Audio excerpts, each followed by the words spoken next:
प्रणाम सभी को बहुत बहुत। आइए गायत्री महामंत्र और गुरु मंत्र के माध्यम से आज के स्वाध्याय को प्रारंभ। विनम्र प्रार्थना, शरीर को स्थिर कर लें, दोनों हाथ गोद बांध,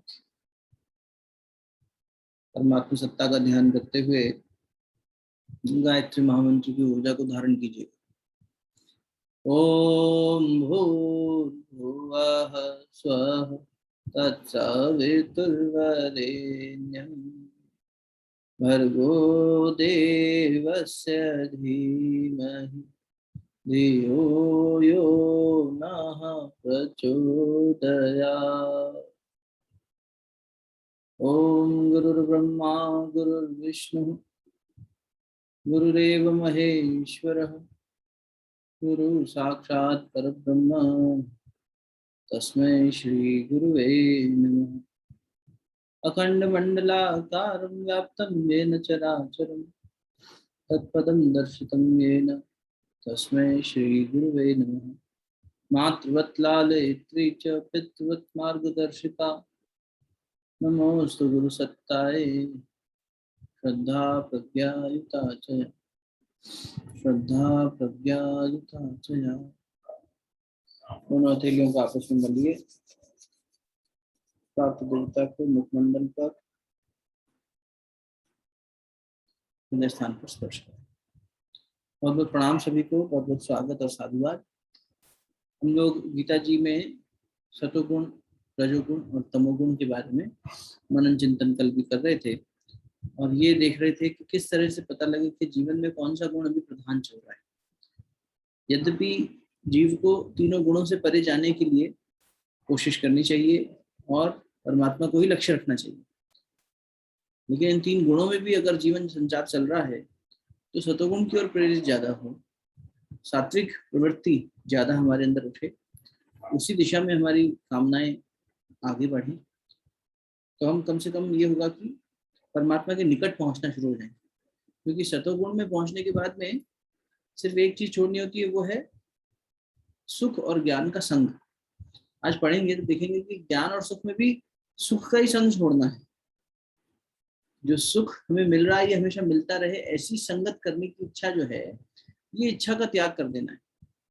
मिलता तो रहेगा ही स्वतः ही, लेकिन हमें इसकी इच्छा का त्याग कर देना है। या जो ज्ञान से मुझे मैं ज्ञानी हो गया हूँ, इस तरह का अहम भाव आ रहा है, इसका त्याग कर देना। मूल में देखेंगे तो वो भी सुखी है, इसलिए भगवान आगे के एक श्लोक में कहेंगे कि सुख बांध देता है। अभी तो कह रहे हैं सुख और ज्ञान, ये दोनों की जब आसक्ति हो जाती है, इसका संग करने की इच्छा हो जाती है, वो आसक्ति हमें सतोगुण में बांध देती है। रजोगुण में हमने कल देखा, भगवान कह रहे हैं अर्जुन से, हे भरतवंश मेरी बात को समझ कि रजोगुण मतलब राग, हर जगह ये तृष्णा को पैदा कर रहा है। रजोगुण से और तृष्णाएं पैदा हो रही है, तृष्णाओं से और रजोगुण बढ़ता जा रहा है। वृक्ष से बीज और बीज से वृक्ष, जितना ज्यादा रजोगुण जीवन में आएगा उतनी तृष्णाएं बढ़ती चली जाएंगी, और जितनी तृष्णाएं बढ़ेंगी वो फिर से फ्यूल कर देंगी हमारे रजोगुण को, यानी राजसिक प्रवृत्तियों को। हम और ज्यादा नया कुछ करने की कोशिश करते रहेंगे, और वो नया हमारी सिर्फ एक तरह से भोग और संसार की तरफ खींचने वाली राग वृत्तियों को बढ़ाएगा। इसलिए अर्जुन को वहां चेता रहे हैं कि इस तरह से इनका दास मत बनना। जीव इनका दास कब बन जाता है?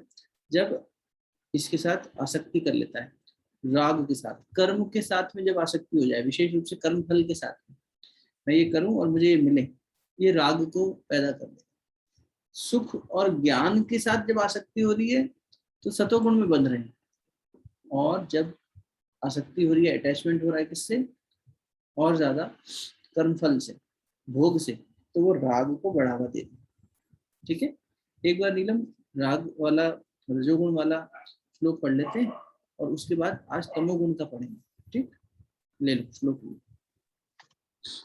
भैया 14/7 में रजोगुण में 7 लेना, पहले रजोगुण फिर 8 लेना। ठीक।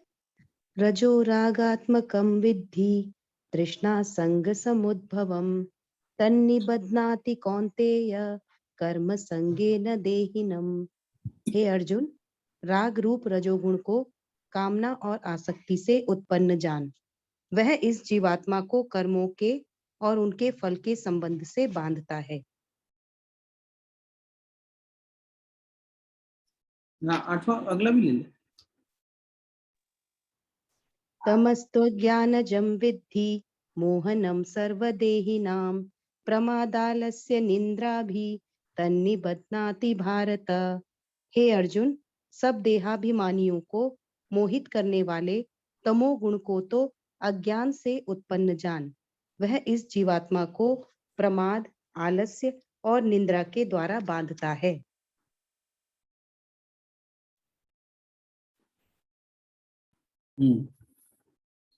देखो, तमस जो है वो तो अपने स्वभाव से ही बांध लेगा, ये फर्क समझना। रजोगुण और सतोगुण ये दोनों बांध रहे हैं आसक्ति के कारण। मेरी आसक्ति हो गई ज्ञान में, तो ज्ञान ने ही मुझे बांध दिया और मेरा ये अहंकार हो गया कि मैं ज्ञानी हो गया। तो मेरी आसक्ति ने मुझे बांध दिया। सतोगुण मुझे बांधता नहीं। मैं ज्ञान प्राप्त करता, लेकिन ज्ञान का अहम ना होता। मैं साधना में पथ में आगे बढ़ते हुए जो मिलने वाले सुख हैं, उन सुखों का भोग करता, मुझे मिलते, लेकिन मैं उनसे बंधता नहीं कि मुझे और सुख मिले, मुझे ऐसा हो जाए वैसा हो जाए। इस तरह की कोई महत्वाकांक्षा ना होती, तो वहां आसक्ति पैदा ना होती। ध्याया तो विषान पुंस, कल विस्तार में बात हुई। तो मेरा संग करने की वहां इच्छा नहीं होती, आसक्ति मुझे नहीं होती, इसीलिए सतोगुण मुझे नहीं बांधता। तो सतोगुण ने बांधा कब? जब जीव ने अविद्या के नाते, या यूं कह लो कि उसके अज्ञान के नाते आसक्ति में बंध गया। और रजोगुण कब बांध रहा है? रजोगुण भी बांध रहा है जब कर्मों में आसक्ति हो गई। निष्काम भाव से कर्म जब नहीं कर रहे, कामनाओं से कर्म प्रेरित हो रहे हैं जब, तो रजोगुण ने भी कब बांधा?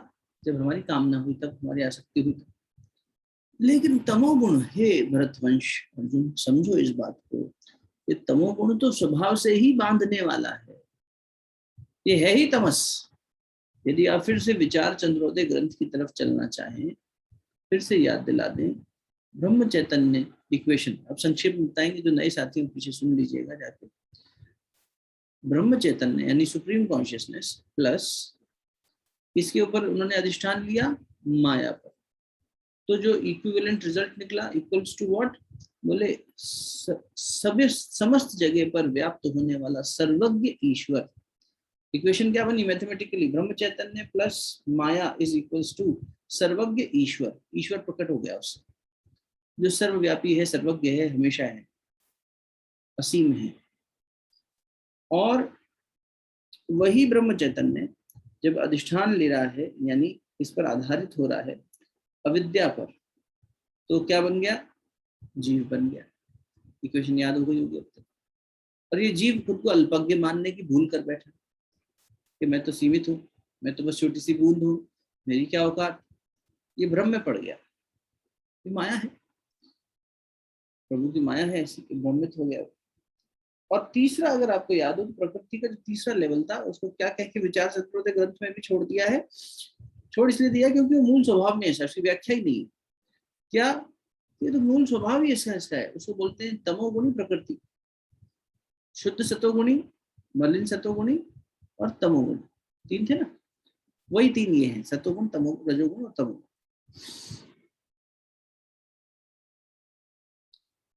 गरुड़ जी भ्रमित हो गए। भगवान की लीला है। देखा कि ये तो अभी तक मैं समझ रहा था कि भगवान राम श्रीहरि का स्वरूप है, लक्ष्मण जी खुद शेषनाग का स्वरूप है, नागों के नाग, सबके जो है प्रमुख नाग संप्रदाय के। ये तो खुद ही दोनों नागपाश में बंध गए। मेघनाथ ने इनको बांध दिया। क्या ये सच में अवतार हैं? क्या ये सच में भगवान है, जिसके नाम से बड़े बड़े पाश मुक्त हो जाती है जीवात्मा? वो खुद आज एक नागपाश नहीं बांध तोड़ पा रहा। भाई गरुड़ के लिए तो नाग तो हटाना क्या बड़ी बात है, बड़े आसानी से। यही हुआ था, बाद में लेकर आए उनको हनुमान जी, और गरुड़ जी जो है उन्होंने सर काटे। लेकिन उनके मन में भ्रम हो गया कि ये कैसे भगवान हुए फिर? क्या ये वास्तव में भगवान है जिनको मैं अपने कंधे पर बिठाए फिरता हूँ? गरुड़ जी की सवारी करते हैं श्री। तो उनको जब भ्रम हुआ, तो फिर वो सब जगह दर दर भटके ये भ्रम दूर करने के लिए कि समझ नहीं आ रही लीला वो क्या रहा है। तो सब लीला देख रहे थे। लाइव मैच कोई देख रहे हो आप, लाइव कोई टेलीकास्ट देख रहे हो, उस समय को डिस्टर्ब करने आए तो आप नहीं हटते। अरे भैया बाद में देखना, अभी पहले हम ये यहाँ फोकस करें। सबने मना कर दिया, हमारे पास समाधान नहीं है। बड़े दुखी होकर जो है जब शिव जी के पास पहुंचे, उन्होंने कहा देखो नारद जी से मिल लो, वो रास्ता बता देंगे, अभी हम बहुत व्यस्त हैं देखने। नारद जी ने कहा चलो ठीक है बता देते हैं। उन्होंने भेज दिया, काग भूषणी जी कथा कर रहे थे नीलगिरी पर्वत। तो आगे की बात में नहीं जाएंगे। वो क्या रहा है कि जीव भ्रमित हो रहा है बात, परमात्मा के इतना नजदीक रहने वाले गरुड़ जी भी भ्रमित हो गए। अरे साहब ये वैकुंठ लोक की कहानी सुना दी आपने, इस संसार की कोई घटना बताइए। ठाकुर रामकृष्ण परमहंस के जीवन की बहुत प्रसिद्ध बात है कि उनके सेवक जो बिल्कुल नजदीक रहकर उनको ध्यान रखते थे, क्या नाम था उनका, जल्दी बताओ।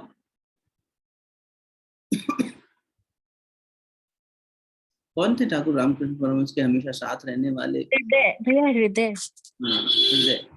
हृदय जो थे वो उनके भांजे लगते थे, ठाकुर रामकृष्ण परमहंस के सगे भांजे लगते थे, और उम्र में भी ज्यादा फर्क नहीं था दोनों का।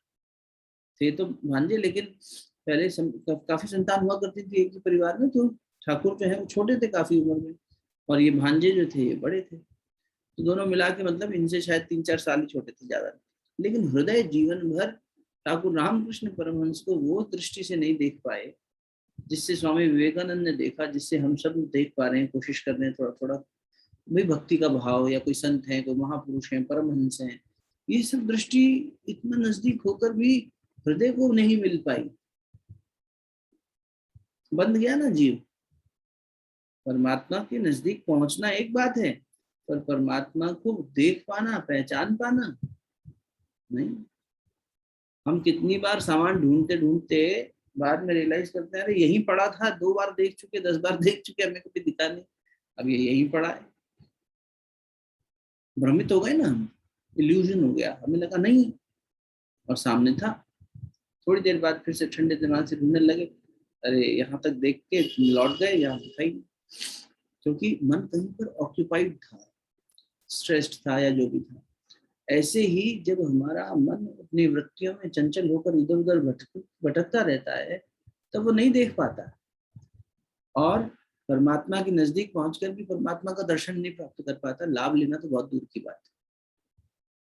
तो तमोगुण स्वभाव से ही ऐसा है जो तुझे बांध देगा अर्जुन, जो जीव को अपने तामसिक प्रभाव से ही बांध देता है। ये इसका स्वभाव है बांध देना, इसमें आसक्ति होने की जरूरत ही नहीं है, ये तो है ही ऐसा जो बांध दे। ये बात कही हे भरतवर्षी अर्जुन, संपूर्ण देहाधिकारियों को मोहित करने वाले तमोगुण को तुम अज्ञान से उत्पन्न वाला समझो।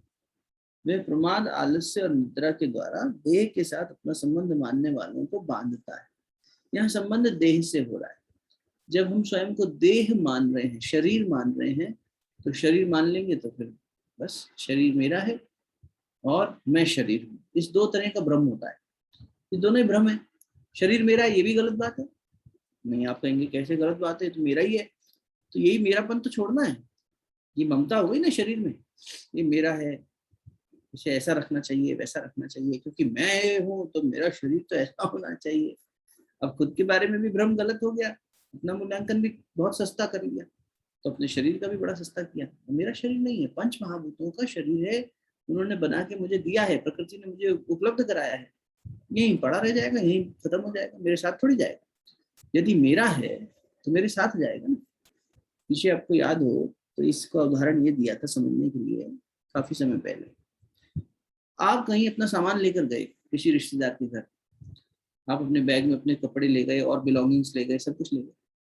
अब जब आप वहां से लौट रहे हैं तो आप जितना सामान ले गए थे वो आप साथ लेकर जाने की कोशिश करते हैं, तो भाई वो छूट ना जाए। सारे कपड़े, तो मेरा कपड़ा है, इसको पैक करूँ वापस लेके जाऊँ, ये मेरा गैजेट है, मेरा सामान है, मेरा वॉलेट है, मेरे चश्मे है, ठीक ये मेरा है।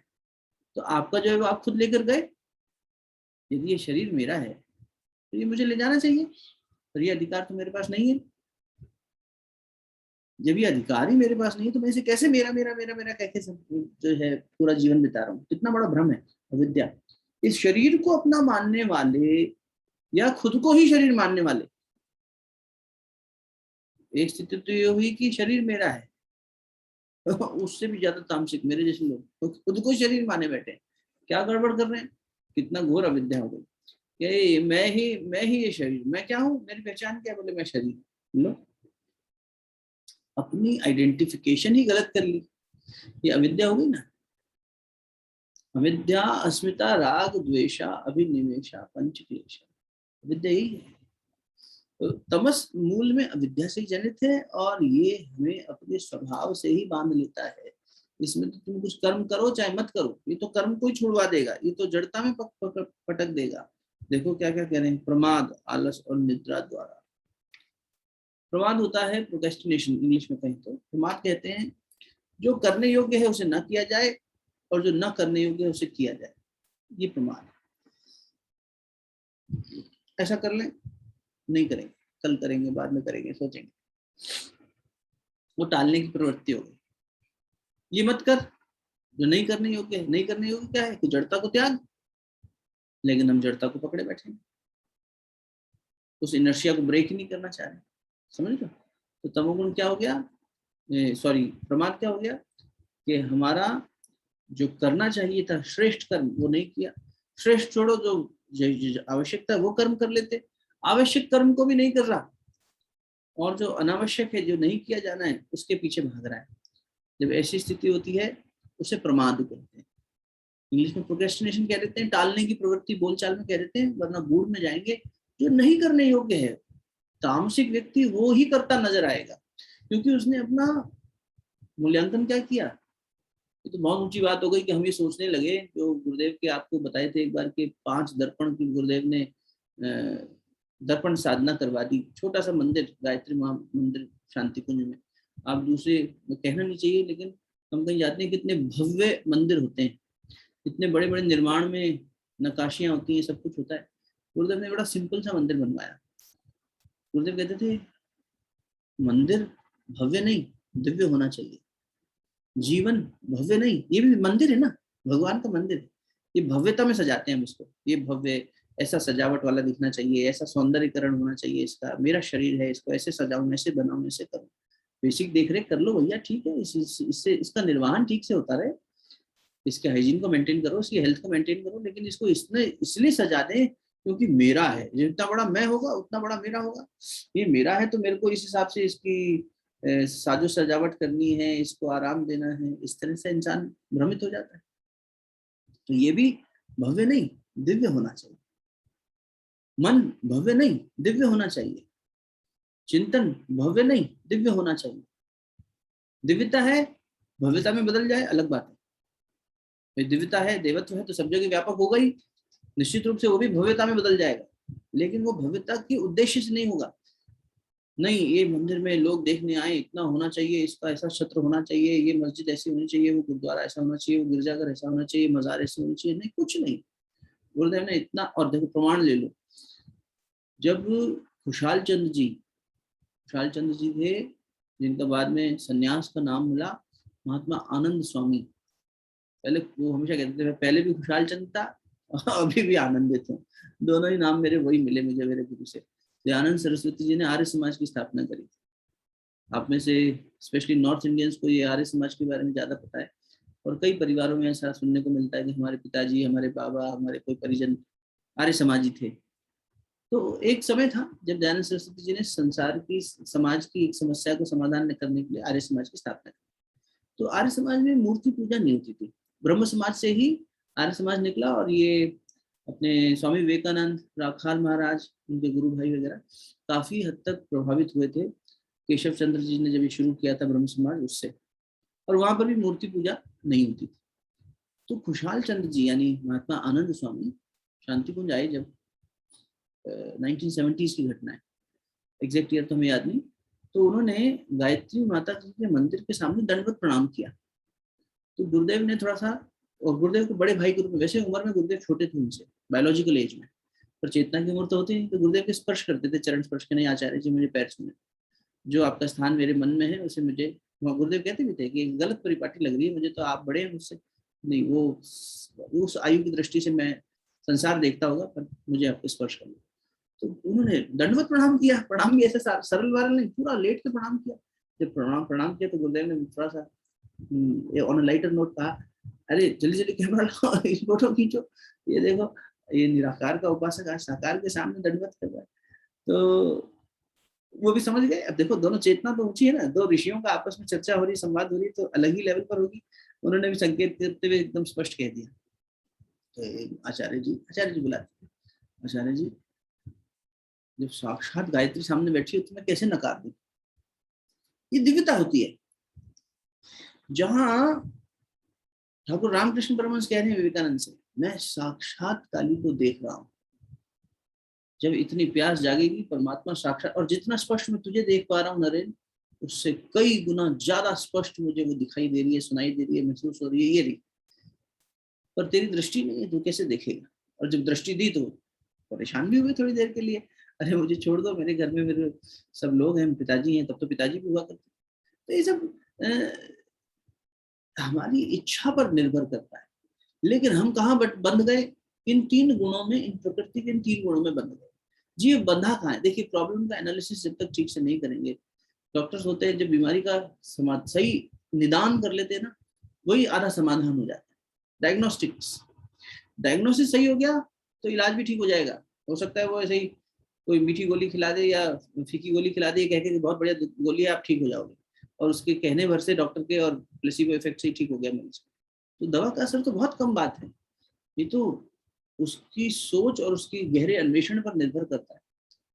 बीमारी गलत पकड़ ली तो कितना भी अच्छी दवाइयां दे दो, महंगी दवाइयां दे दो, कोई काम नहीं करेंगे, उल्टा और रिएक्शन कर जाएंगे। इसी प्रकार ये जानना बहुत जरूरी है, इसलिए इस पर बार बार मन को हमें घिसना चाहिए, बार बार घिसना चाहिए और देखना चाहिए कि हम कहाँ बंधे हैं। और दिन भर में, रात भर में, 24 घंटे में हम, भगवान तो ये हमसे अपेक्षा कर रहे हैं कि हमारा नींद भी, हमारे सपने भी, और हमारी जागृति की अवस्था भी, हमारा खाना पीना भी, हमारा आहार विहार भी युक्त आहार होना चाहिए, युक्त विहार होना चाहिए, युक्त सपने होने चाहिए, युक्त जागरण होना चाहिए। वो तो कह रहे हैं सोते समय भी तेरे अंदर ये स्थिति रहनी चाहिए। 6/17 छठे अध्याय का 17वां श्लोक, युक्त आहार विहार विहार से युक्त चेष्टा से कर्म शुभ, हमारी चेष्टाएं, हमारे कर्म सब उपयुक्त होने चाहिए, यानी सब परमात्मा को हाजिर नाजिर मान के होने चाहिए। बीच में हमेशा परमात्मा होना चाहिए, जो कल बात हो रही थी सुनीता दीदी के प्रश्न के समाधान में। और ये मूल्यांकन हमेशा रखना चाहिए कि हमारा जीवन के जितनी भी फैकल्टीज हमें मिली हैं, शरीर एक इंस्ट्रूमेंट है, मन एक इंस्ट्रूमेंट है, बुद्धि एक इंस्ट्रूमेंट है, विचार है, भावनाएं हैं, इत्यादि जो भी सारी चीजें हैं, ये हमारा एटलीस्ट इन तीन गुणों में से किसकी तरफ ज्यादा प्रेरित हो रहा है? ये तमस की ओर ज्यादा भाग रहा है कि रजस की, सतोगुण की ओर ज्यादा भाग रहा है? रज तो भगाएगा, रज तो भागने की शक्ति है। कुछ नया कर्म करने का सोचा और वो कर्म तामसिकता की ओर जा रहा है या सात्विकता की ओर जा रहा है, तो भगवान कह रहे हैं कि तमस की ओर जाएगा तो उसका संकेत क्या है? पहला तो ये कि जीव प्रमाद में पड़ जाएगा। देखना चाहिए जीवन में, हमारे लिए संकेत मिल गया ना, कैसे पता लगे कि हम प्रमादी हो रहे हैं? तो समझ जाओ तामसिकता बढ़ गई। दूसरा तो बोले आलसी हो जाएगा। अच्छा देखो, एक और फर्क है, शरीर का आलस आलस और मन का आलस प्रमाद, इस तरह से भी समझ लो। एक संत है राजेश्वर आनंद जी, बड़ी अच्छी व्याख्या करते हैं, जीवित संत है भी, इस पर, रामायण जी पर, मानस पर बहुत अच्छा कहते हैं। तो उनका हमने एक सत्संग सुना, उसमें कहा कि देखो जीव को इस तरह से आलस, और उसको समझाने के लिए प्रमाद को, इस शरीर का आलस, आलस जो शरीर से हम जो करने योग्य नहीं कर रहे, और जो नहीं करने योग्य वो कर रहे हैं, तो ये शरीर का आलस। नहीं करने योग्य क्या है? शरीर को जड़ बनाए रखना, पड़ा है ऐसे ही बस, बैठे बैठे सब मिल जाए, कोई पानी ले आए, कोई खाना ले आए, कोई कुछ परोस दे, कोई कुछ कर दे, अपना पुरुषार्थ करना ही नहीं, शारीरिक श्रम करना ही नहीं। और जो करने योग्य है भाई, शरीर का श्रम करना ही चाहिए, वो नहीं कर रहा, तो ये हो गया आलस, जब देह से संबंधित बात कर रहे हैं। और जब मन के प्रति हुआ, कर्मों के प्रति हुआ, तो उसी को बोल दिया प्रमाद, कि ये व्यक्ति विचारों से और मन से और कर्मों से जो करने योग्य था वो भी नहीं कर रहा। अरे कम से कम बैठ के विचार ही कर ले। प्रमादी हो गया है, कम से कम ये विचार कर ले कि अब क्या करना है। देखो, जीवन कड़वा है कई मामले। एक आपको सच बता, आज हम ऐसे ही चिंतन कर रहे थे, हमारी माता जी ने हमसे कहा, अरे पिताजी जो है आजकल इस तरह का विचार करते हैं कि अब मुझे लगता है कि जीवन जो है 5-7 साल का और है। कहीं उन्होंने कुंडली में लिखा होगा कि इतनी आयु होगी, पहले लोग बनवाते थे, समझते थे इसमें, ठीक है, तो उनको लगता है कि अब मैं 66 के आसपास हो गया हूँ, तो 4-5 वर्ष का जीवन और। तो हमसे उन्होंने आज दूसरी बार ये बात कही, पीछे 5-6 दिन हो गए अभी। आज हमने उन्हें संकेत किया, मैंने कहा तब तो फिर चिंतन करने बैठना चाहिए। ये चिंतन होना चाहिए कि अब अगर मालूम है या कहीं संकेत है कि अब जीवन का एक ऐसा समय आ गया जब हम आखिरी पड़ाव में चले गए, तो अब तो कम से कम ज्यादा इस पर जागरूकता आनी चाहिए कि सांसारिक परेशानियों की, चिंता की और इसकी तरफ। ये हमारे आश्रम में व्यवस्था बहुत अच्छी थी। परमात्मा हम सबको इतना संकल्प शक्ति दे कि हम इसको एग्जीक्यूशन में ला सकें, कि बसा बसाया छोड़ सकें, बसा बसाया परिवार छोड़ सकें। कितना बड़ा होता था, भगवान बुद्ध ने छोड़ा, लेकिन हमारी तो आश्रम व्यवस्था में हर गृहस्थी के लिए ये नियम था कि तुम तीसरे आश्रम में प्रवेश करो, वानप्रस्थ चले जाओ। विदुर जी ने तो डांट डांट के, कड़वे वचन कह के धृतराष्ट्र और गांधारी को उठाया रात को जाके, तुम्हारी संतान मर गई, तुम्हारे अंधे बने में सारा कुल नाश हो गया और तुम सोए भी हो, तुम्हें शर्म नहीं आती? उठो और जाओ। बोले नहीं, मैं सो नहीं पा रहा हूँ रात रात भर, जबकि वो अपना दायित्व तो छोड़ चुके थे ना, उन्हें निकाल दिया था दुर्योधन ने। उसी दिन उसका पुण्यक्षय हो गया था, जहाँ विभीषण को निकाला था राम ने, ऐसे सॉरी रावण ने, ऐसे इधर दुर्योधन ने किया। तो विदुर जी के पास ये, लेकिन अपनी मॉरल रिस्पॉन्सिबिलिटी होने के नाते गए कि अब तो इन्हें जगाएं, बड़े हैं मुझसे, मेरे भाई हैं, पिता तुल्य, डांट के जगाया, गालियां दे के, उठो और जाओ अभी के अभी, रात को ही निकलो। कुछ बटोरने का मौका नहीं दिया, जाओ, नहीं साथ के लिए ये ले ले, कपड़ा ले ले, पानी ले ले, ये ले ले, लगता है कुछ नहीं, जाओ यहाँ से, जाओ वानप्रस्थ में जाओ और अपने पापों का प्रायश्चित करो। ये हमें करना चाहिए। जीवन के अंतिम पड़ाव में सरकार भी कहती है 58-60 के आसपास रिटायर हो गए, अब भैया अब तो अपने ऊपर सोचो। और अपने ऊपर क्या सोचो, शरीर की इंद्रियों की कोई आवश्यकता नहीं, कुछ है नहीं, अब हमें कम से कम उस समय तो सोचना चाहिए। और जितना जल्दी सोचो उतना अच्छा। क्या गारंटी है भैया कितना जिएंगे मालूम नहीं, क्यों अंतिम समय तक इंतजार करना? कोई शतायु भी हो रहा हो तो उसे क्यों सोचना कि अंतिम पड़ाव पे सोचेंगे? जितना जल्दी सोचे उतना अच्छा है कि हम तमस से सतोगुण की तरफ तो पहुंचे, ज्यादा से ज्यादा, ज्यादा से ज्यादा, ज्यादा से ज्यादा। क्योंकि सतोगुण में पहुंचने के बाद बाधा सिर्फ इतनी रह गई कि मैं सतोगुण से आसक्त होकर बंध गया, सुख की कामना के लिए तो बंध गया, सांसारिक सुख नहीं। अभी यहाँ पर भी सांसारिक सुख पे ज्यादा है, थोड़ी सी मलिनता है, उसको छोड़ देंगे, परमात्मा की शरण में चले जाएंगे तो सरेंडर आ जाएगा। थोड़ी संविधा जैसे जाती है अग्नि में, थोड़ी देर तक अपना असर रखती है, लकड़ी दिखाई देती है आपको, संविधा लकड़ी को बोलते हैं जो यज्ञ कुंड में अर्पित करते हैं। चारों तरफ से उसकी अग्नि लिपटी हुई हमें दिख रही है कि हाँ संविधा है। थोड़ी देर का होता है, उसके बाद तो एक विलय हो जाती है पूरी तरह से। तो सतोगुण में अगर टिक जाए जीवन तो थोड़ी देर बाद वहां से भी पड़ाव अगला मिल जाएगा। तो रामकृष्ण परमहंस ऐसे अंगोछा उड़ लेते थे मुंह के ऊपर, पंचकोश समझाने के लिए। आनंदमय कोश में पहुंचा हुआ जीव कैसा होगा, तो कहते थे लरेन मैं तेरे को दिखाई दे रहा हूँ क्या? नहीं दिखाई तो नहीं दे रही स्पष्ट, पर मैं हूं ये तुझे पता है ना? हाँ आप बैठे हैं ये पता है, झीने झीने दिख रहे हैं आप, ये गमछे में से थोड़े थोड़े दिखाई दे रहे हैं, आपकी आकृति हल्की हल्की सी समझ में आ रही है, धुंधली धुंधली, बस यही, ये इतना ही पर्दा रह जाता है। फिर गुरु जी ने पंचकोश साधना में लिखा है, और कितना बारीकी से लिखा है, देखो ठोक बजा के लिखा है। लेखक इस बात का पूरा दावा कर सकता है, अपनी तपस्या की शपथ लेकर ही दावा कर रहे हैं वो, क्या कि यदि 10 साल इस साधना को कोई हमारे बताए तरीके से कर ले, 2-2 साल एक एक कोष पर, पिछले साल अपन ने पंचकोश पर एक 5 वीक्स पे फोकस किया था, आप में से कई लोग साथ थे। तो 5 वीक्स में क्या होगा उसमें, गुरुदेव ने कहा 10 वर्ष हर कोष पे 2-2 साल काम कर लें। तो जिसको भी लगता हो कि हाँ यार अभी 10 वर्ष तो जी लेंगे, इतनी उम्र है, वो अभी भी शुरू कर सकता है। तो गुरुदेव दावा कर रहे हैं कि 10 वर्ष यदि कोई जिस तरह से बताया जा रहा है उतनी साधनाएं करता चलेगा तो उसी स्थिति में पहुंच जाएगा जहां सिर्फ एक पर्दा रह गया, दहलीज पे खड़ा कि ये परमात्मा और ये हम। उतनी नजदीकी ये लेखक का वचन है कि अगर कर लिया आपने तो पहुंचा देंगे। देखो इतना बड़ा कॉन्फिडेंस कहाँ से आ रहा है? ये तो वही कर सकता है जिसने उसको क्रिएट किया हो, है ना? बेटा तू इतना कर लेगा तो ये तो गारंटेड है मैं तेरे को करवा दूंगा, ये पिता कह सकता है, ऐसा माँ कह सकती है। इतना तूने मेहनत कर ली तो ये, इसका मतलब एग्जाम सेट करने वाला भी यही है, प्रिंसिपल भी यही है, कोर्स डिजाइन करने वाला भी यही है। इसीलिए परमात्मा से इतना के स्वरूप में देखना चाहिए गुरु, ऐसे गुरु। अब देखो भगवान क्या कह रहे हैं, प्रमाद समझ में आया, आलस समझ में आया। तीसरा नींद। नींद भी देखो 2 प्रकार की हो गई। एक नींद हो गई जो हमारे लिए आवश्यक है, इसलिए कल भी निवेदन कर रहे थे, तमोगुण अच्छा है, बुरा नहीं है, इनमें से किसी की भी बुराई नहीं की जा रही। एक संतुलन व्यवस्था को बनाए रखने के लिए तीनों गुण प्रकृति का ही हिस्सा है। असंतुलित हो जाए तो दिक्कत है। तो अब ये तमोगुण जब नींद देता है हमें, तो वो एक तरह से हमारा वेयर एंड टेयर टाइम है कि भाई हम जब पूरे दिन भर में जितनी थकान हुई, वेयर एंड टेयर हुआ, उसके बाद इसमें जाएंगे, ओवरऑल हो जाएगा, पूरा सर्विस हो जाएगी गाड़ी की, रेस्टिंग मोड में आ जाएगी। आप अपने फोन को रेस्ट देते हो, अपने घर को रेस्ट देते हो, अपने अप्लायंसेस को रेस्ट देते हो, हर एक को रेस्ट देते हो। प्रकृति हम सबको रेस्ट मोड में ले आती है। कोविड में तो और भी ज्यादा हुआ था, देखने का आया था, लेकिन वो तमोगुण नहीं था, वो तो रिकरेक्शन था, रिकेलिब्रेशन था।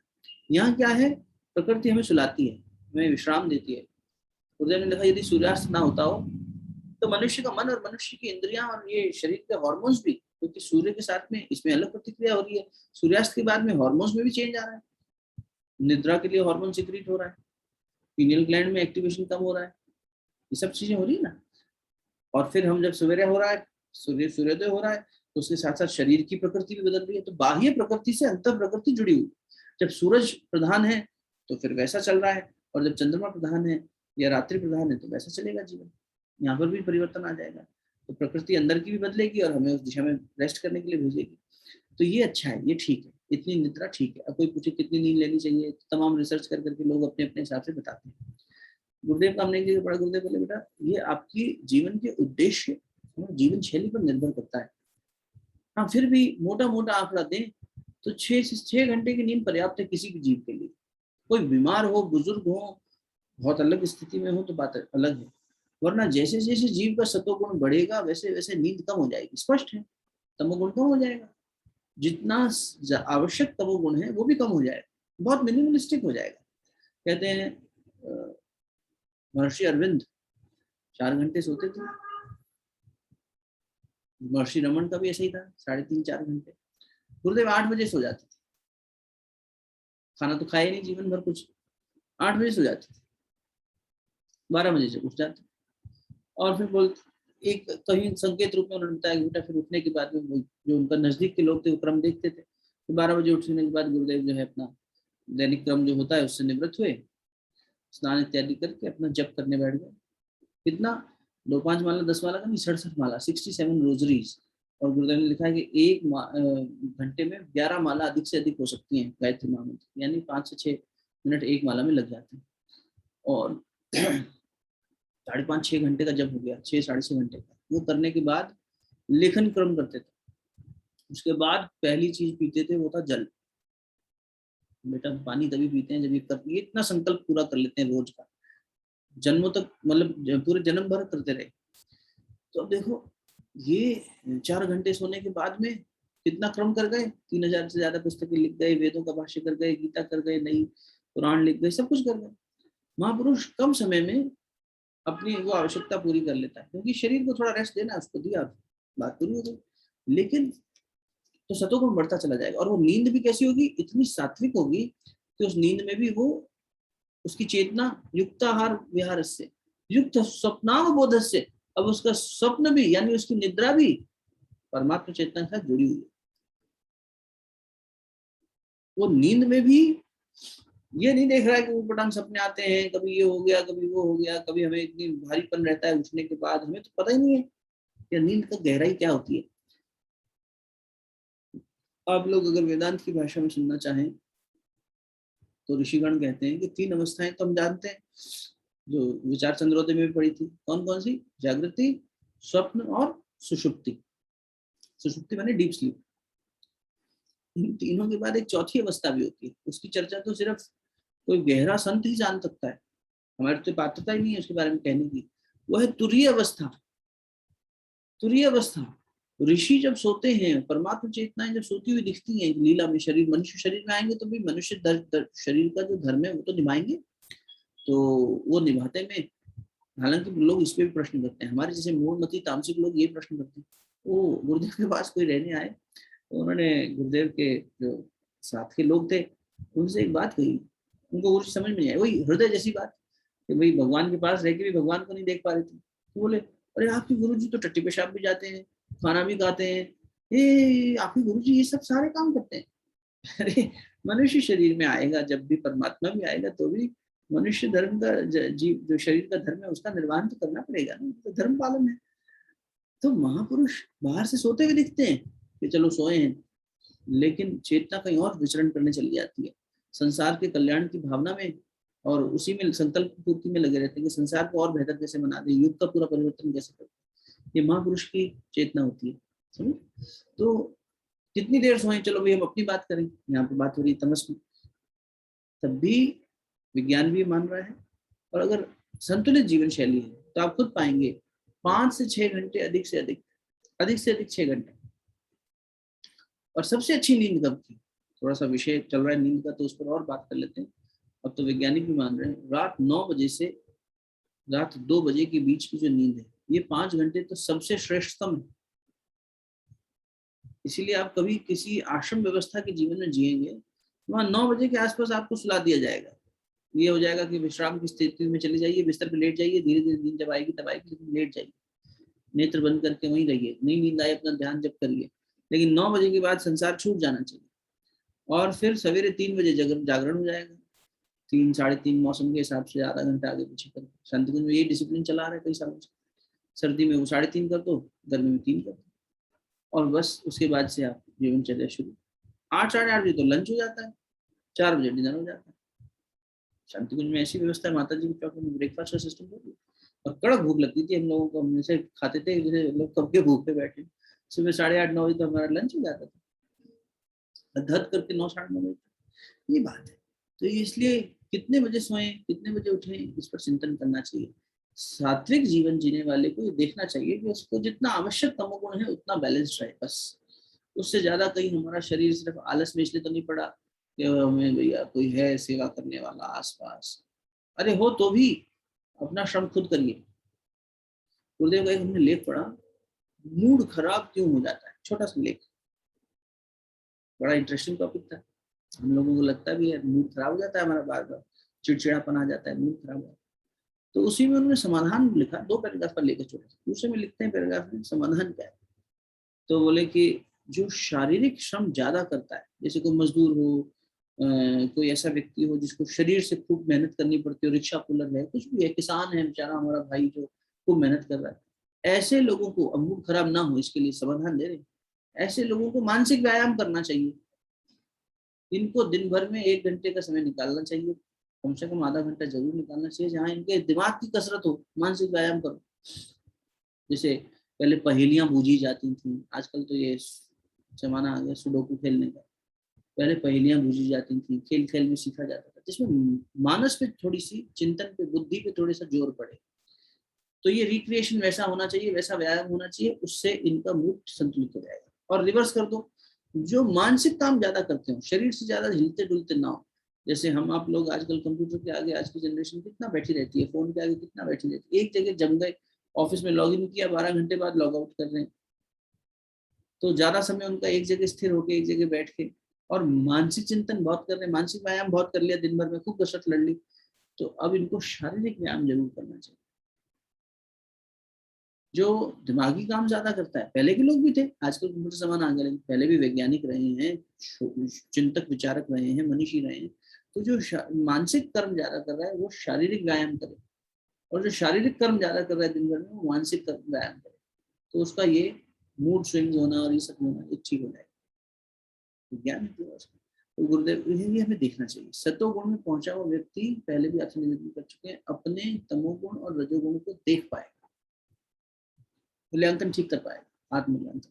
और वो मूल्यांकन करने के बाद में, एनालिसिस करने के बाद में, तमोगुण को कहाँ कहाँ कम करना है वो करेगा, कि मेरी नींद मुझे कहाँ रिड्यूस करना है। आप में से कभी भी देखो, अपने जीवन को उठाकर देखिए, जब जब आप सतोगुण की ओर प्रेरित हुए होंगे, आपकी नींद नेचुरली कम होती चली गई, एक बॉडी क्लॉक सेट हो गई होगी, उसके बाद आपको जागरण अपने आप हो जाता है, एक डिसिप्लिन बॉडी खुद का बना लेती है, जो कार्केडियन क्लॉक होती है हमारी, यानी हर सेल की एक बायोलॉजिकल क्लॉक है, वो सेट हो जाती है और अच्छे से काम कर पाती है, तो जीवन सही चलता है, एक संतुलित डिसिप्लिन लाइफ चलती है।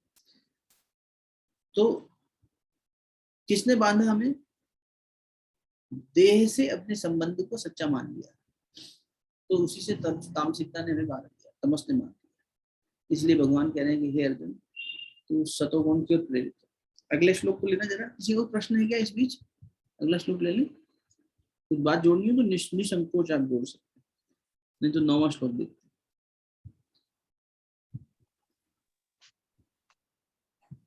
हाँ जी पढ़ो। सत्वं सुखे सज्जयति रजः कर्मणि भारत ज्ञानम आवृत्य तु तमः प्रमादे सज्जयत्युत। हे अर्जुन, सत्व गुण सुख में लगाता है और रजोगुण कर्म में तथा तमोगुण तो ज्ञान को ढककर प्रमाद में भी लगाता है। प्रमाण में भी लगाता है और मनुष्य पर विजय प्राप्त करता है। ये महत्वपूर्ण है।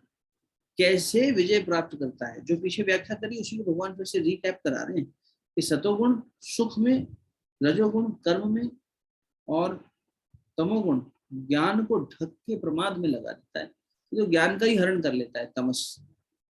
अब देखो यहाँ पर थोड़ी देर पहले आप संकेत कर रहे थे, पहले भगवान कहकर आए कि सतोगुण कैसे बांधता है, देख लो फिर देख लो। सतोगुण बांधता है सुख की कामना से और ज्ञान मुझे हो गया इस अहंकार भाव से। तो वहां उन्होंने कहा था कि ज्ञान और सुख इन दोनों में आसक्ति होने से सतोगुण हमें बांध लेता है ना। 6वां श्लोक, हे पाप रहित अर्जुन, उन गुणों में सतोगुण निर्मल और स्वच्छ होने के कारण प्रकाशक और निर्विकार है। वह सुख की आसक्ति से और ज्ञान की आसक्ति से देही को बांधता है। देही मैंने आत्मा, आत्मा को किससे बांध लेता है? सुख की और ज्ञान की आसक्ति से। दो चीजें कही थी, यहाँ भगवान ने एक कह दी। क्या कह रहे हैं? ज्ञान, सतोगुण सुख से, सतोगुण सुख से बांध लेता है। ज्ञान क्यों नहीं कहा? दोबारा कह देते, थक गए थे क्या भगवान बोलते बोलते कि चलो यार एक पॉइंट छोड़ देते हैं? नहीं, मूल में देखो एक एक शब्द भगवान का बिल्कुल सोच समझ के। मूल में क्या कह रहे हैं कि ज्ञान हो जाना भी तो सुख ही दे रहा है। मैं ज्ञानी हूं, ये भाव पैदा हो गया यदि, ये भी तो सुख ही कर रहा है। तो इस सुख से जो छूट जाए, तो सतोगुण कैसे बांध रहा है?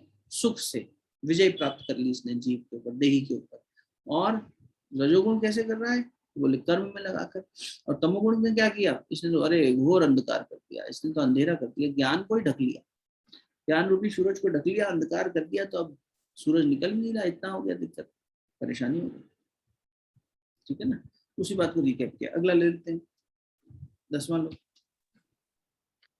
रजस्तमश्च अभिभूय सत्वं भवति भारत रजः सत्वं तमश्चैव तमः सत्वं रजस्तथा। हे अर्जुन, रजोगुण और तमोगुण को दबाकर सत्वगुण और तमोगुण को दबाकर रजोगुण, वैसे ही सत्वगुण और रजोगुण को दबाकर तमोगुण होता है, अर्थात बढ़ता है। सहज बात है, मुझे लगता है इसमें ज्यादा व्याख्या में नहीं पढ़ने की आवश्यकता। भगवान वही बात समझा रहे हैं कि देखो तीन गुणों में से एक तो प्रमुख हो जाएगा, लीडर हो जाएगा, एक तरह डोमिनेंट हो जाएगा, और दो दब जाएंगे। तो जो डोमिनेंट होगा वो विजय प्राप्त कर लेगा। हम तामसिक हैं, राजसिक हैं या सात्विक हैं, ये तीन ही कहे जाएंगे। यूं तो हमें तीनों गुण हैं हर समय, जब तक ये जीवन चल रहा है। अगर हमारा मोक्ष नहीं हुआ, निर्माण नहीं हुआ है, तो प्रकृति के अधीन जब तक जीव जिएगा तब तक तीनों गुण उसमें रहेंगे।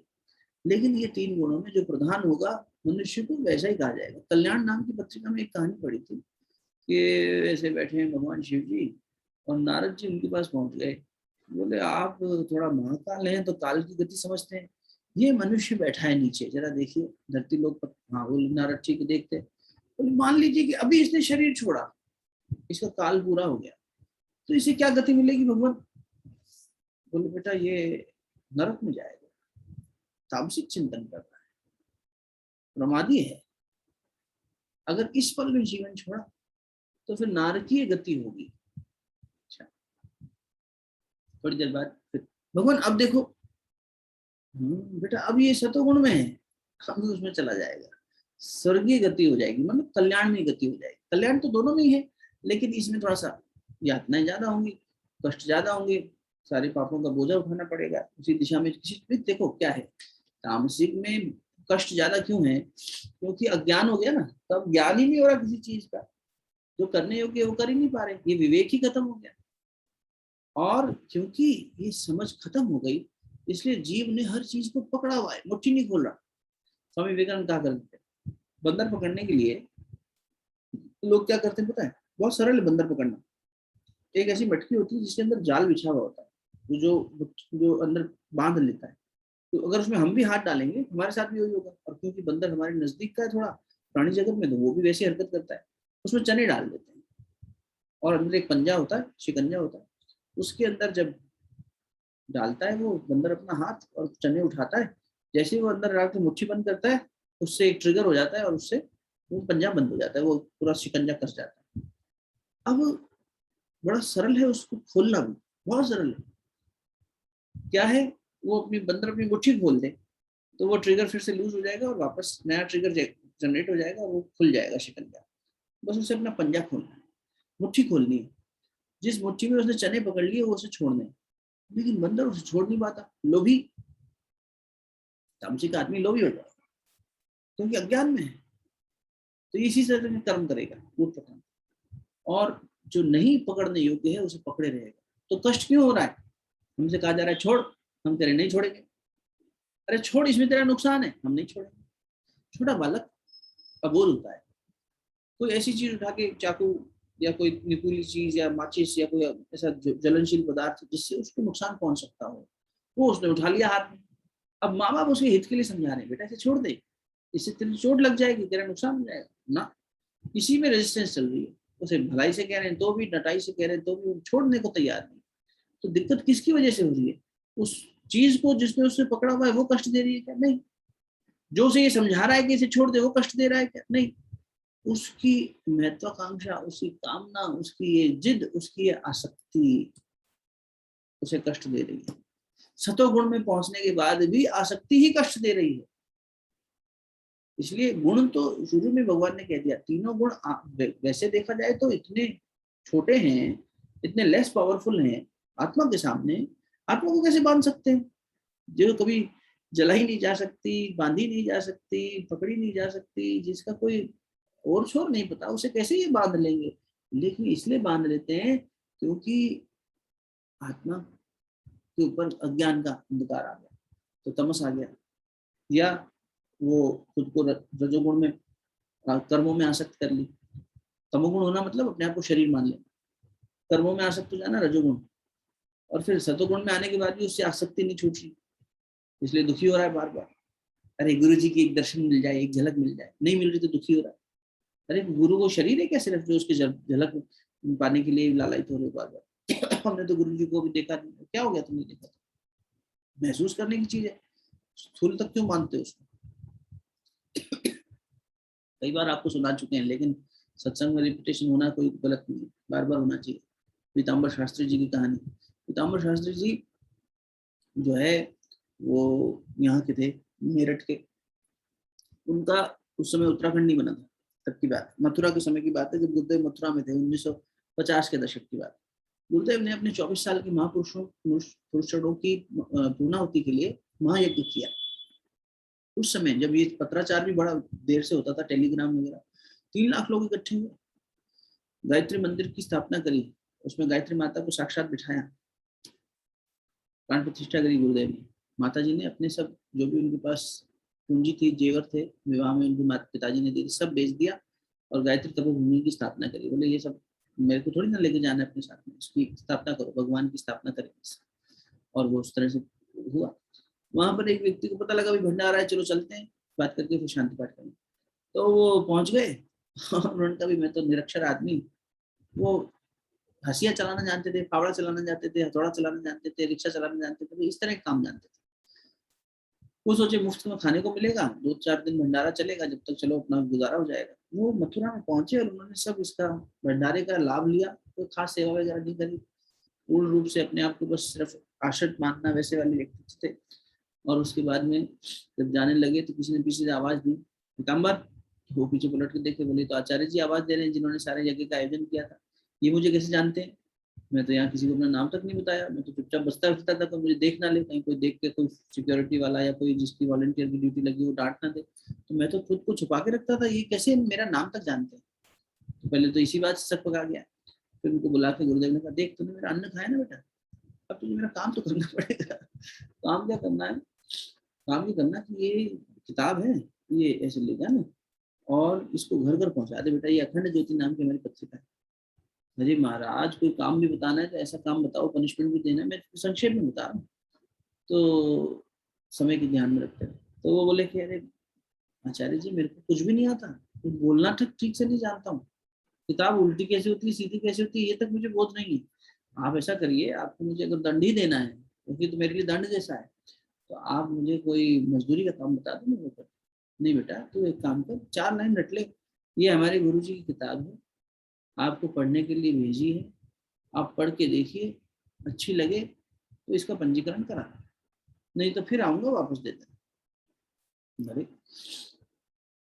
अच्छा एक काम कर, ये तुझे जाना है और मैं तेरी बस की टिकट करा देता हूँ, मथुरा में नहीं करना ये काम।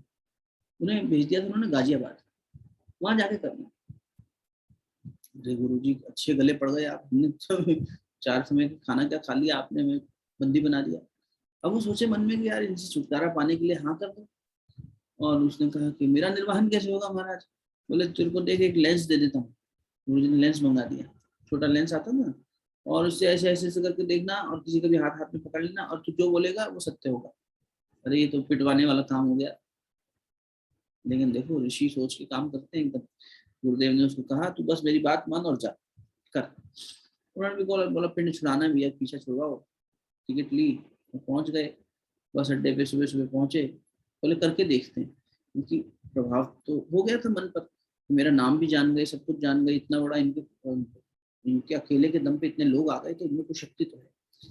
तो बोले चलो आजमा के देख लेते हैं अपना क्या जाएगा। अच्छा एक काम और दे दिया था कि यदि कोई पंजीकरण कराएगा तो क्या करूंगा, तो बोले पोस्ट ऑफिस जा रहा है उसको बता देना, ये पता मैं लिख के दे रहा हूँ उसको दिखा देना, इस पते पे मनी ऑर्डर कर। ठीक है, गए भोर में पहुंच गए बस अड्डे, वहां पहुंचकर जो है उन्होंने देखा कि अब क्या करें, तो अपना बाहर निकले तो एक आसपास कोई घर दिखे, जो मोहल्ला दिखा उसमें घुस गए। और एक घर में सवेरे सवेरे प्रकाश दिखाई दिया, तो घंटी बज रही है, दीपक जल रहा है, चलो ठीक ये घर लगता है कोई भक्त का है, यहाँ बात बन जाए शायद। वहां जाके दरवाजा खटखटाए और बस लेके ऐसे ये हमारे गुरु जी किताब है, इसे हमारे गुरु जी ने आपके पास पढ़ने के लिए भेजा है करके 4 लाइन बोल दी फटाफट। उस व्यक्ति ने हाथ में ली, दरवाजा बंद कर दिया। इनको लगा आज तो काम बेकार हो गया, पहली बार में एक्सपीरियंस खराब हो गया।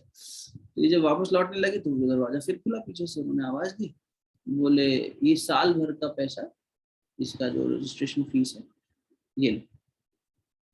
अब वो तो न रसीद काटनी आए ना कुछ करना है, तो बोले कि अचंभित हो गए कि कैसे हो गया देखो। अब उनको ये था कि चलो भाई अपना दूसरा काम भी प्रयोग में लाके देखें, तो जो लेंस दिया था उसकी भी कुछ देखें कि इसकी शक्ति कुछ है कि नहीं। तो वो वहीं पर जो है कहते हैं कि स्टेशन पे ही बैठ बैठ गए और वहाँ एक बेंच पे बैठकर धीरे धीरे कोई कुछ आ गया, वो गुरुदेव ने भेज दिया होगा किसी को, मतलब ऐसे परमात्मा ने सहयोग बिठा दिया। वो व्यक्ति आया, उसको उन्होंने से देखा, हाँ क्या करते हैं, बोले मैं हाथ देखता हूँ, ज्योतिष हूँ। करते करते ये हालत हो गई मित्रों, वो काम बन गया पहली बार में जिस व्यक्ति को। अंतिम समय तक वो पंडित पीताम्बर शास्त्री कहलाए।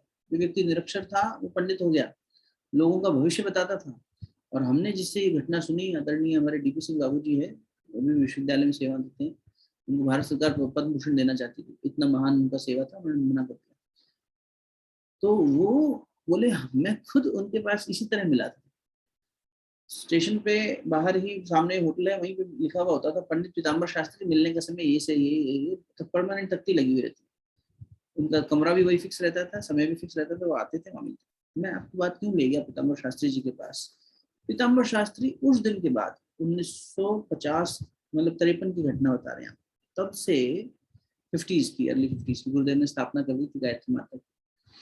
तब जब ये घटना हुई उनके जीवन में, गुरुदेव से मुलाकात, उसके बाद कभी गुरुदेव के दर्शन स्थूल रूप से उन्होंने नहीं किए। गुरुदेव मथुरा छोड़कर शांति कुंज हरिद्वार आ गए, उसकी स्थापना कर दी 71 में, 50 वर्ष हो गए उसको। वो उसमें भी नहीं आए कभी कि चलो शांति कुंज हो आए, गुरु जी ने नया कैंपस बनाया देख के आए, गंगा के दर्शन हो जाएंगे, पहले तो यमुना देखी थी अब गंगा देख लेंगे, नहीं। अब उनका इतनी निष्ठा बन गई, सतोगुण प्रगाढ़ होता है तो क्या करता है, वो यही काम करते रहे जीवन भर। अखंड ज्योति पूरे उत्तर प्रदेश में, वेस्ट यूपी में, बाद में उत्तराखंड में बन गया, तो यहाँ लाने का जो एक कह सकते हैं श्रेय, वो पीताम्बर शास्त्री जी को जाता है। आज 15 लाख से लाख ज्यादा लोग सब्सक्राइब करते हैं, पढ़ते हैं हर महीने, इतना पब्लिकेशन होता है, ये उसका एक बड़ा लेकिन उससे भी ज्यादा it's not about the quantity and numbers, it's about that निष्ठा which I am wanting you to focus upon. कि उन्होंने कभी गुरुदेव को दोबारा मिलने की भी इच्छा नहीं हुई। सतोगुण में भी बंध जाता है ना जीव, ये जीवन मुक्त व्यक्ति हो गया। अपडेट भेजते थे, कभी शिकायत नहीं, कभी कोई ऐसा नहीं, अपडेट। बच्चे को कुत्ते ने काट लिया, गुरुदेव पोस्ट कार्ड पे जवाब देते थे, लाल मिर्च लगा दो, खत्म। साइकिल जिसपे अखंड ज्योति बांटने जाता था चोरी हो गई, उधर से 2 लाइन आ जाती थी। अभी पैदल चलो, जल्दी ही शीघ्र ही कोई व्यवस्था बना ली है, बस। ऐसे पीताम्बर शास्त्री जी चिट्ठी करते थे गुरुजी से और गुरुजी जवाब देते थे। 3 संतान थी उनकी, 2 अमेरिका में हैं, दोनों अमेरिका किसी बड़े बैंक में काम करती हैं। बेटी का दामाद जो है और बेटी दोनों आईटी कंपनी में है, बड़ा अच्छा परिवार तीनों। लेकिन आज भी वो यही, मतलब अब तो शरीर छोड़ दिया गया, पर अंतिम सांस तक कहते हैं वो पूर्ण स्वस्थ रहे और गुरु कार्य करते हुए ही गए। कलाम साहब जैसे कहते हैं ना, मैं तो वो अपना कार्य जो पैशनेट थे वो करते हुए ही गए बच्चों के साथ, वैसे ही ये अखंड ज्योति और गुरुदेव की बंधना नहीं चाहिए जीव को। सात्विक महत्वाकांक्षा भी नहीं होनी चाहिए, सात्विक कामना भी नहीं होनी चाहिए।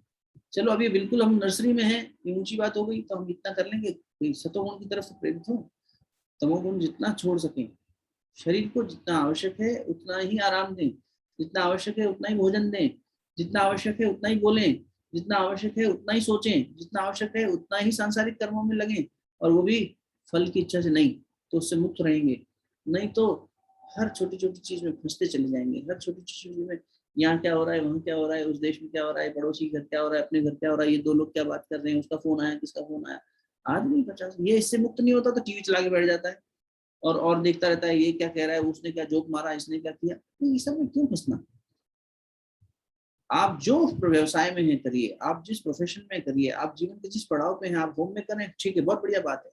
जो व्यवस्था आपके जीवन ने आपको दी है हमें वो करनी है, लेकिन लिप्त नहीं होना है, निर्लिप्त भाव से कि ये मैंने कर दिया, परमात्मा ने मुझे माध्यम बनाया, I am happy to be medium, I am offering, बस। मेरी कोई इच्छा नहीं है कि गुरुजी आके मुझे दर्शन दे दें, ध्यान में मुझे समाधि मिल जाए और फलाना एक्सपीरियंस मिल जाए, कुछ नहीं। आदमी जब भी कर रहा है तो उद्देश्य सांसारिक और लौकिक लेके कर रहा है, बहुत गलत हो रहा है। ये उद्देश्य लेके नहीं, और वो उद्देश्य लेके भी नहीं, कोई उद्देश्य नहीं है। हम कर रहे हैं क्योंकि हमारे मन में प्रेरणा हमारे गुरु ने या भगवान ने जगाई है, हम कर रहे हैं बस। तो कोई साधन भी कर रहे हो, साधन में साधना, कोई साधन भी कर रहे हो तो उसमें ऐसा कोई गोल मत रखिए। हाँ, डिसिप्लिन रखिए, इतना करेंगे, नियमितता से करेंगे, लेकिन ऐसे गोल्स लेके नहीं करेंगे। आराम से अपना स्वांतः सुखाए करेंगे। नहीं इतने लोग होंगे तभी करेंगे, उतना वैसा होगा तभी करेंगे। अरे तो अपने विकास के लिए कर रहे हैं, परमात्मा से मिलने के लिए कर रहे हैं, परमात्मा है और ऊपर की अपनी धूल छाट रहे हैं। घर की सफाई इसलिए नहीं करेंगे कि मेहमान आ रहे हैं उनको दिखाएंगे, देखो हमारे घर में इतनी अच्छी व्यवस्था है। अरे रोज ही सुंदर रखेंगे अपने घर को। आदमी घर भी चमकाता है तो सोचता है कि यार मेहमान आ रहे हैं, ज्यादा चमकाऊं, उसको दिखा के प्रभावित करूंगा। ऐसा थोड़ी करना चाहिए। हमें सौंदर्य से प्रेम है, हमें सुंदरता अच्छी लगती है, इसलिए हम साफ सुथरा, पवित्रता, शुचिता का हमारा संकल्प है, इसलिए हम रख रहे हैं। ऐसा होना चाहिए, ठीक है ना। तब हम सतोगुण में भी नहीं बनेंगे। तो जो प्रधान होगा वो दूसरों को दबा देगा, तो उससे पता लग जाएगा कि जीव अभी कौन सी स्थिति में है। तो खुद का मूल्यांकन करें कि हम कौन से गुण से ज्यादा प्रभावित हो रहे हैं। हमारा शरीर भाव, शरीर से आसक्ति ज्यादा है, हमारे कर्मों में हमने किया इसका लोग हमें बदले में वो दें, प्रशंसा दें। मैं बाप हूं, मैंने किया, मैं पति हूं, मैंने किया, मैं डॉक्टर हूं, मैंने किया, मैं इंजीनियर हूं, मैंने किया। अरे भाई क्या मैं कर रहे हैं उतनी देर से, सुनने में भी नहीं अच्छा लगा, बोलने में भी नहीं अच्छा लगा। लेकिन आदमी इसी में फंसा हुआ है, जीव इसी में फंसा हुआ है। मैं सूक्ष्म है ना, बोल नहीं भी रहा तो मन चाह रहा है हाँ ये कर, ये गड़बड़ बन जाती है। तो कर्मों में और देह में, दोनों में नहीं बंधना। और जो तुरीय अवस्था आपसे कह रहे थे वो विशुद्ध जो आनंद है, ब्रह्मानंद, उसके लिए प्रेरित होते हुए काम करते हैं। वो हम हैं, हमने बस खुद को इतना डाइवर्ट कर दिया है कि उसको हम अनुभव नहीं कर पाते। हम पहले अशांति पैदा करते हैं, फिर शांति की तलाश करते हैं। पहले खुद को कोड़ा मारते हैं, दुखी होते हैं, फिर कोई सहला देता है, हाँ बड़ा अच्छा हुआ, मरहम लगा दी इसने प्यार वाला हाथ फेर दिया। अरे पहले दुखी क्यों है, मुट्ठी क्यों नहीं खोल देते, बंदर की तरह क्यों बंधे बैठे हैं। सारा कष्ट, सारी रेजिस्टेंस वहीं से पैदा हो गई। छोड़ दें, जैसे ही छोड़ेंगे मुक्त हैं, पहले से ही मुक्त हैं, कोई बंधन है ही नहीं, बंधन आसक्ति का ही है, समझ रहे हो, अटैचमेंट ही बंधन का है। ठीक, तो बाकी बात आगे परसों करेंगे, कल एक दिन का विराम रखा करेंगे, रविवार तक, सोमवार से और शनिवार तक चला करेंगे, ताकि थोड़ा सा किसी का छूट गया हो तो वो भी रिकैप कर ले, हम भी थोड़ा सा खुद को एनालाइज कर सकें। ठीक है ना, तो स्वाध्याय का क्रम सोमवार को रहेगा, बैठिएगा साथ में, तब तक थोड़ा सा ये दृष्टि रखिए, देखो इतना एनालिसिस तो करना ही चाहिए, 24 घंटे में कौन से गुण में हम प्रधान रूप से रह रहे हैं, बस इतना सोच लेंगे तो थोड़ी सी योजना बनने लग जाएगी, फिर कार्य योजना बनेगी तो उस हिसाब से, और इतना तो समझ में आ ही जाएगा, इतना तो कर रहे हैं कि भाई अब तमोगुण को कम करना है, सत्वगुण को बढ़ाना है, और उसके फैक्टर्स क्या है भगवान अगलों में यही बताएंगे, ये सत्वगुण बढ़ेगा तो क्या दिखेगा, रजोगुण बढ़ेगा तो मनुष्य की पर्सनैलिटी में क्या दिखेगा, और तमोगुण बढ़ेगा तो हमारी पर्सनैलिटी में क्या दिखेगा। किसी की इच्छा हो गीता जी पास में तो आगे पढ़ लेना, 2-3 श्लोक का हिंदी भावार्थ पढ़ोगे समझ में वैसे आ जाएगा, नहीं तो परसों उसी से बात को आगे बढ़ाए। ठीक है, शांति पाठ करें, किसी का कोई प्रश्न जिज्ञासा तो नहीं है? समय काफी ले लिया आज आपका,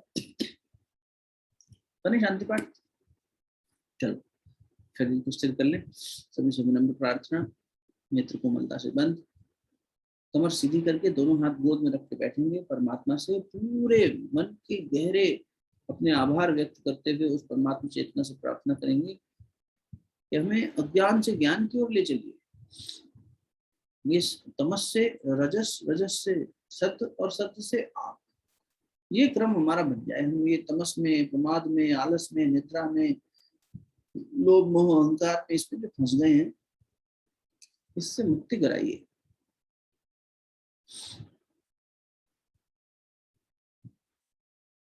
ओम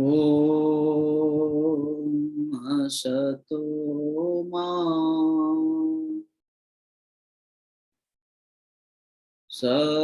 सद्गमय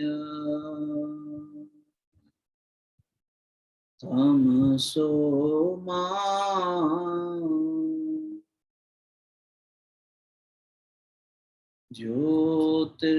ज्योतिर्गमय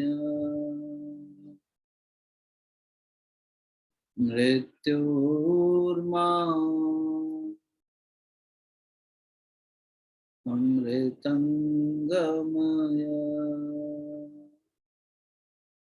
ओम शांति शांति शांति।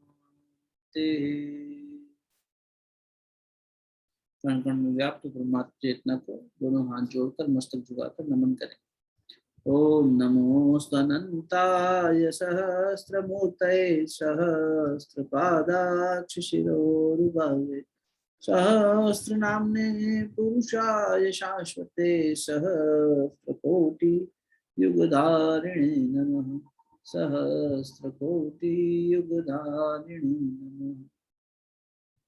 दोनों हथेलियों को अच्छे से आपस में मलिए, प्राप्त हुई दिव्यता को, मंत्र की शक्ति को मुखमंडल पर, अपने मस्तक ललाट पर अच्छे से स्पर्श कराए, हृदय स्थान पर और नाभि स्थान पर स्पर्श कराए। बहुत बहुत साधुवाद, बहुत बहुत धन्यवाद और सुनो। राम राम।